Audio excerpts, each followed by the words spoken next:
Hello, নমস্কার বন্ধুরা, আমার চ্যানেলে তোমাদের সবাইকে স্বাগত জানাই। প্লিজ বন্ধুরা আমার চ্যানেলটাকে লাইক, শেয়ার, সাবস্ক্রাইব করে দেবে। আজকে বানাবো চিংড়ি মাছের মালাইকারি। দেখো, আমি চিংড়ি মাছ নিয়েছি, চিংড়ি মাছগুলো চলে নিয়েছি। এই দেখো চিংড়ি মাছের মালাইকারি বানানোর জন্য আদা, পেঁয়াজ, রসুন আর একটা টমেটো নিয়েছি, আর গোটা 5-6টা কাজু বাদাম নিয়েছি। এবার মাছগুলি আমি ভেজে নেব।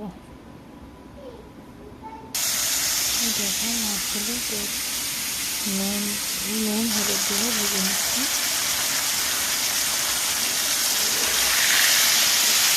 ভালো করে ভেজে নেব।